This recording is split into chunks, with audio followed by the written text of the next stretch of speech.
Mr. Donald Trump.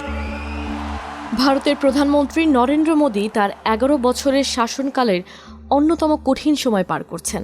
দেশীয় ও আন্তর্জাতিক নানা চ্যালেঞ্জে এখন চাপে আছেন তিনি। পাকিস্তানের সঙ্গে বিতর্কিত যুদ্ধবিরতি, যুক্তরাষ্ট্রের সঙ্গে কূটনৈতিক টানাপোড়েন এবং 2024 সালের সাধারণ নির্বাচনে ভোট কারচুপির অভিযোগ, সব মিলিয়ে তার নেতৃত্ব এখন বড় পরীক্ষার মুখে। সাম্প্রতিক সময়ে যুক্তরাষ্ট্রের সঙ্গে ভারতের সম্পর্ক উত্তেজনাপূর্ণ হয়ে উঠেছে। ট্রাম্প প্রশাসন ভারত থেকে আমদানি করা পণ্যে 50% পর্যন্ত শুল্ক বসিয়েছে। মাত্র কয়েক মাস আগেও ট্রাম্প ও মোদি একে অপরকে ঘনিষ্ঠ বন্ধু বলে বর্ণনা করছিলেন, কিন্তু এখন অবনতি ঘটেছে সেই সম্পর্কের। একসময় দুই দেশের সম্পর্ক অনেকটাই ট্রাম্প ও মোদির ব্যক্তিগত বন্ধুত্বের উপর নির্ভরশীল ছিল। সম্পর্ক খারাপ হওয়ায় মোদির হাতে এখন তেমন কোনো সুরক্ষা ঢাল নেই। তবে মোদি এখন প্রতিরোধমূলক অবস্থান নিয়েছেন। তিনি ঘোষণা দিয়েছেন, কৃষক, পশুপালক ও মৎস্যজীবীদের স্বার্থে তিনি যে কোনো মূল্য দিতে প্রস্তুত। যদিও যুক্তরাষ্ট্রের সঙ্গে কৃষি ও দুগ্ধ খাত উন্মুক্ত করার চাপের কথা সরাসরি বলেননি, তার বক্তব্যে ইঙ্গিত ছিল পরিষ্কার। বিজেপি সামাজিক যোগাযোগ মাধ্যমে এক পোস্টে তাকে কৃষকের রক্ষক হিসেবে উপস্থাপন করেছে।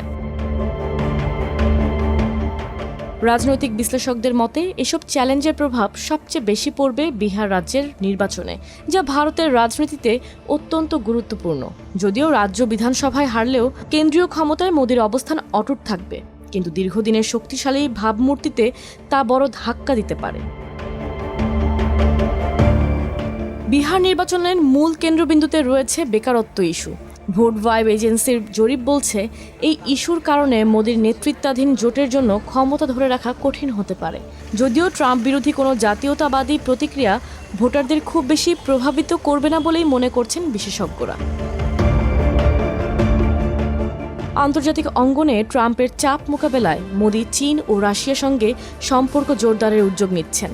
আগামী সপ্তাহগুলোতে তার চীন সফরের পরিকল্পনা রয়েছে, যেখানে প্রেসিডেন্ট শি জিনপিং এবং রাশিয়ার প্রেসিডেন্ট ভ্লাদিমির পুতিনের সঙ্গে বৈঠক হতে পারে। এছাড়া ব্রাজিলের প্রেসিডেন্টের সঙ্গেও শুল্ক ইস্যুতে কথা বলেছেন মোদি। ভারত ও ব্রাজিল উভয়ই যুক্তরাষ্ট্রের শুল্ক নীতির বড় ভুক্তভোগী।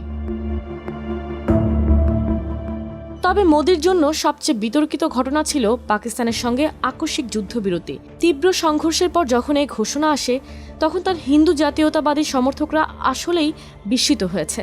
এদিকে ট্রাম্প দাবি করেছেন এই যুদ্ধবিরতি তার প্রচেষ্টার ফল, যদিও ভারত তা অস্বীকার করেছে। তবে পাকিস্তান প্রকাশ্যে ট্রাম্পকে ধন্যবাদ দেওয়ায় জটিল হয়ে পড়েছে ভারতের কূটনৈতিক অবস্থা।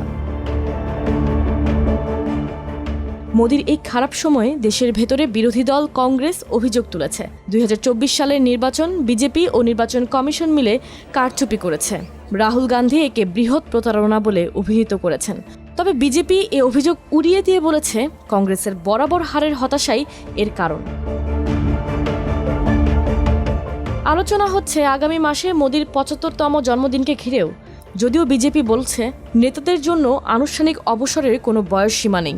রাজনৈতিক মহলে গুঞ্জন রয়েছে, এই বয়সসীমা অনেক সময় বড় সিদ্ধান্তে প্রভাব ফেলে। সব মিলিয়ে ঘরে বাইরে নানা চাপের মুখে মোদির নেতৃত্ব এখন এক কঠিন সন্ধিক্ষণে দাঁড়িয়ে আছে।